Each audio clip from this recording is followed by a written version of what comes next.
उम्र भर अगर ख़याली भूतों से मैं ना डरता, उम्र भर ख़याली भूतों से अगर मैं ना डरता, तो खुदा मैं क्या ज़ोर से जीता, खुदा मैं क्या ज़ोर से मरता। इसमें से माइक का मैग्नेट निकालना था लेकिन निकल ही नहीं रहा है, यहाँ पे बहुत ज़्यादा फँस गया है अंदर जाके। सी ये निकालना है बाहर, यहाँ तक मेरी उंगली भी नहीं जा पा रही है। इससे ट्राई करते हैं। हाँ, निकल गया। माइक की जो मैग्नेटिक क्लिप है वो मुझे लगानी है। ये जो क्लचर वाली क्लिप है, ये जो मैग्नेटिक वाली क्लिप है वो मैं लगाऊंगा। माइक यहाँ से आएगा magnet. See so mic is completely hidden, आपको माइक दिखेगा भी नहीं, छोटी सी आपको यहाँ पे क्लिप दिख रही है। तो I have just completed editing of one video, I have just put it on a render. तो रेंडरिंग करते करते मेरे दिमाग में एक प्रश्न आया कि मैं जो ये यूट्यूब पर इतनी मेहनत लेके वीडियोस अपलोड कर रहा हूँ, शूट कर रहा हूँ, एडिट कर रहा हूँ, उसे उसके पीछे अपना इतना समय दे रहा हूँ, अभी प्रेजेंट का समय, तो मैं ये किस लिए कर रहा हूँ, उसका फ़ायदा क्या है। डायरेक्टली इसका सच तो कोई फ़ायदा नहीं है अभी, लेकिन इनडायरेक्टली और पर्सनल लेवल पे देखा जाए तो इसके कई सारे फ़ायदे निकल के आते हैं। तो मैं जब ये वीडियोस अपलोड कर रहा हूँ ना, तो ऐसा समझिए कि मैं ये खुद अपने लिए कर रहा हूँ, कि कुछ सालों बाद जब मैं खुद को देखूँगा कि मैं किस तरीके की बातें करता था, किस तरीके से सोचता था, मेरी बॉडी लैंग्वेज क्या थी, और इन सालों में मतलब अभी जब ये वीडियो जा रहा है और फ्यूचर में जब मैं खुद को देखूँगा, तो खुद में जब मुझे बदलाव महसूस होगा, बदलाव जब मुझे नोटिस होगा, तो मुझे वो सारी जर्नी मैं डॉक्यूमेंट करके मैं खुद विटनेस कर सकता हूँ। इसका एक फ़ायदा है। और फ्यूचर में कितना भी, मतलब मैं 2-3 साल की बात नहीं कर रहा, 5 साल, 10 साल, 15 साल, 20 साल, 30-40 साल बाद भी मैं इसको देख के उस समय में, इस टाइम पीरियड में मैं कैसा था, ये सारी चीज़ें मैं खुद देख सकता हूँ। It's just like a documenting my self. मेरी छोटी-छोटी चीज़ें, जो मैं कर रहा हूँ अभी, जो सोच रहा हूँ, है ना? जिस प्रोजेक्ट के ऊपर मैं काम कर रहा हूँ, मेरी पर्सनल लाइफ़, मेरी प्रोफ़ेशनल लाइफ़, सारी चीज़ें इसमें डॉक्यूमेंट होगी। मेरे ट्रैवल, जहाँ पे भी मैं ट्रैवल कर रहा हूँ, जहाँ पे भी घूम रहा हूँ, जिन लोगों के साथ कनेक्शंस बना रहा हूँ, है ना? तो ये सारी जो चीज़ें इसमें डॉक्यूमेंट होगी। और दूसरी तरह से देखा जाए, देखो हर इंसान का ना इस दुनिया से जाने का समय रहता है। तो मेरा भी समय तय है, मैं भी कभी ना कभी इस दुनिया को अलविदा कहने ही वाला हूँ। मेरे जाने के बाद जो भी मेरे करीबी लोग रहेंगे, सबसे पहले तो ये आप समझ लो कि आप जिन्हें भी जानते हो, हर कोई आपका करीबी नहीं है, हर कोई आपका चहीता नहीं है, हर कोई आपसे जो जुड़ा है, आपको चाहे ये ज़रूरी नहीं है। तो आपके बहुत कम, आपके ऐसे लोग होंगे जो आपके सच में चहीते हैं, जैसे 3-4 लोग, आपके 1-2 दोस्त, आपके पेरेंट्स, यही बस आपकी असल में परवाह करते हैं। बाकी किसी को आपकी कोई परवाह नहीं है, बाकी किसी को आपसे कोई लेन-देन नहीं है। तो उन लोगों के लिए मैं कुछ मेमोरीज़ मेरी छोड़ के जा रहा हूँ। जब मैं इस दुनिया में नहीं रहूँगा, तो मेरे पीछे वो लोग मुझे इस वीडियो के थ्रू देख सकते हैं, मेरी यादों को जी सकते हैं, दोबारा मेरी आवाज़ सुन सकते हैं, मुझे लाइव देख सकते हैं। अभी इस जनरेशन की टेक्नोलॉजी को मैं थैंक यू भी कहना चाहूँगा। इस टेक्नोलॉजी की वजह से हम ये सारी चीज़ें कर पा रहे हैं। हमारे लोगों के लिए हम कुछ छोड़ जा सकते हैं इस दुनिया से जाते समय। लेकिन जब पहले की जो जनरेशन थी, वहाँ पे ऐसी सारी टेक्नोलॉजीज़ नहीं थी। Voice recording, videos, audio, photos भी बहुत समय बाद आई है। तो पहले ये सारी चीज़ें नहीं थी, तो हमें पता ही नहीं। So we are so fortunate and blessed to be because we have these things we can actually live with. तो हमारे बाद की जो पीढ़ी रहेगी इन सारी चीज़ों को देख सकेगी। इवन आगे जाके मेरे बच्चे रहेंगे तो वो खुद अपने फादर की जर्नी यूट्यूब पे देख सकते हैं कि 22, 23, 24, 25, 30 साल की उम्र में मेरे फादर कैसे थे, मेरे पिता कैसे थे, ये देख सकते हैं।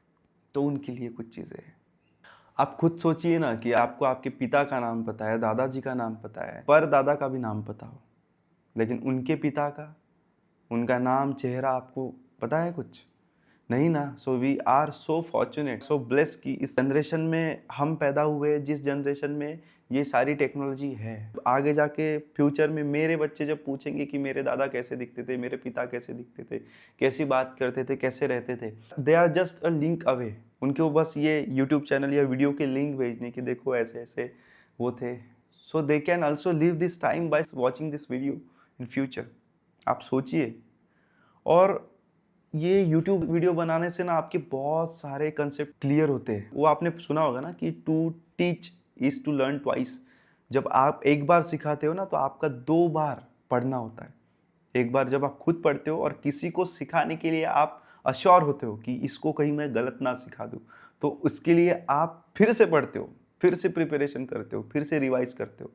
तो to teach is to learn twice. ऐसे ही है, जब आप यूट्यूब वीडियो बना रहे हो तो आपका एक एक सेंटेंस पे, एक एक वर्ड पे, एक एक हरकत पे आपका ध्यान रहता है। आपके बॉडी लैंग्वेज पे आपकी कमांड आती है, आपके टोन और वॉइस मॉड्यूलेशन पे आपकी कमांड आती है, आपके वर्ड और डिक्शन क्लियर होते हैं, आपके प्रोनाउंसिएशन क्लियर होती है। तो ये सारी चीज़ों के फायदे हैं। आप देखिए ना, धीरे धीरे आप खुद की ही आवाज़ सुनोगे, खुद की ही रिकॉर्डिंग देखोगे, आवाज़ सुनोगे, देखोगे, तो आप खुद को मॉनिटर कर सकते हो कि मुझ में ये चीज़ें बेहतर हो सकती है, यहाँ पे मैं थोड़ा कम पढ़ रहा हूँ, ये चीज़ें मुझ में बहुत अच्छी है। तो आप सेल्फ एनालाइज कर रहे हो खुद को, तो इसमें खुद की ही ग्रोथ है आपकी। आपका कम्युनिकेशन अच्छा हो रहा है, स्पीकिंग स्किल्स अच्छी हो रही है, आप क्लियर आइडिया एंड थॉट के साथ बोल सकते हो। तो ये कई सारे फायदे इसके। इस टाइम पीरियड में आपको कुछ भी किसी भी चीज़ के बारे में जानना है तो आप क्या करते हो? बुक खोल के बैठते हो, सबसे पहले मोबाइल निकाल के गूगल पे सर्च करते हो उस पर्टिकुलर ऑब्जेक्ट, चीज़, व्यक्ति के बारे में। तो अगर आप खुद को इस लेवल पे ला सकते हो कि आप गूगल पे आ जाओ, आप गूगल के सर्च में दिख जाओ, सर्च करने पर आपके बारे में पता चले, तो कोई भी इंसान आप तक पहुंच सकता है, या कोई भी इंसान आपको ही चाहेगा। आप कौन सा प्रोडक्ट परचेस करोगे? जिसके बारे में आपको थोड़ी नॉलेज है, आपने उसके फोटोज, रिव्यूज़ देख रखे हैं, उसके बारे में वेबसाइट पे, इंटरनेट पे ज़्यादा थोड़ी इन्फॉर्मेशन है, वही चीज़ परचेस करोगे ना, रादर दैन जिसके बारे में आपको कुछ नहीं पता, बस एक कुछ कंपनी है तो वही कंपनी का चीज़ या प्रोडक्ट यूज़ करोगे ना जिसके बारे में आप जानते हो। तो ये सारी चीज़ें आपको इस ज़माने में कहाँ मिलेगी? इंटरनेट पे। तो आपको ही ब्रांड डील, आपको ही अपॉर्चुनिटीज़ क्यों मिलेगी फ्यूचर में? क्योंकि आपके बारे में अगर लोग जानते हैं, आपके बारे में आप सर्चेबल हो, तभी तो आप तक लोग पहुंचेंगे, तभी तो आपके तक अपॉर्चुनिटीज चल के आएंगी।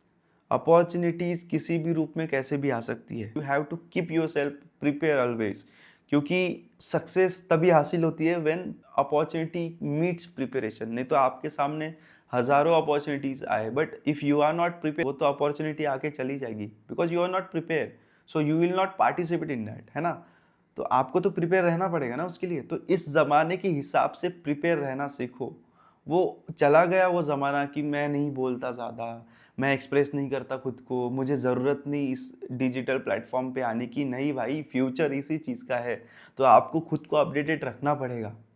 मैं खुद को अपडेट रखने की कोशिश कर रहा हूँ, आप भी कर सकते हो, इसमें बड़ी बात नहीं है कोई। मैं ये नहीं कह रहा कि जो लोग इन चीज़ों से ज़्यादा यूज टू नहीं है वो पीछे छूट जाएंगे, उनको काम नहीं मिलेगा। काम रहेगा, मिलेगा, लेकिन उस इंसान को ज़्यादा अपॉर्चुनिटी मिलेगी जो इस चीज़ में अप टू डेट है, और रोज़ चीज़ें अपडेट हो रही है, रोज़ नई नई चीज़ें आ रही है। तो आप अगर इसका बेसिक भी नहीं आता होगा तो आप इस पे मैं कुछ नहीं कह सकता। आप खुद समझदार हो। इंसान के गुजर जाने पर राहत इंदौरी साहब लिखते हैं कि आज जिस्म में जान है तो देखते नहीं लोग, आज जिस्म में जान है तो देखते नहीं लोग, कल रूह निकल जाएगी तो कफन हटा हटा कर देखेंगे। जब तक ये वीडियो अपलोड हो रहा है, आपको जॉन इलिया साहब की हमारे इस कंटेक्स्ट के बारे में एक पंक्ति सुनाता हूँ कि मौत के बारे में जॉन इलिया साहब कहते हैं कि किसी शख्स की जब माशूका पीछे छूट जाती है तो उसे कहता है कि मेरे जनाजे पे ज़रा वक्त से आना, मेरे जनाजे पे थोड़ा वक्त से पहले आना, क्योंकि मुझे जलाने वाले मेरी तरह तुम्हारा इंतज़ार नहीं करेंगे। अंत में इस दुनिया को जब कोई व्यक्ति अलविदा कहता है तो कुछ लोगों के मन में रिग्रेट रह जाता है कि अगर 4 लोगों का बिना सोचे अगर मैं ये ज़िंदगी जो मुझे मिली थी अपनी तरीके से जीता, कितना अच्छा होता। लेकिन 4 लोगों का सोचते सोचते शायद उनके हिसाब से जीते जीते खुद के हिसाब से जीना तो रह ही गया। तो उसे दर्शाते हुए ये पंक्ति है कि उम्र भर अगर ख्याली भूतों से मैं ना डरता, उम्र भर ख्याली भूतों से अगर मैं ना डरता, तो खुदा मैं क्या जोर से जीता, खुदा मैं क्या जोर से मरता।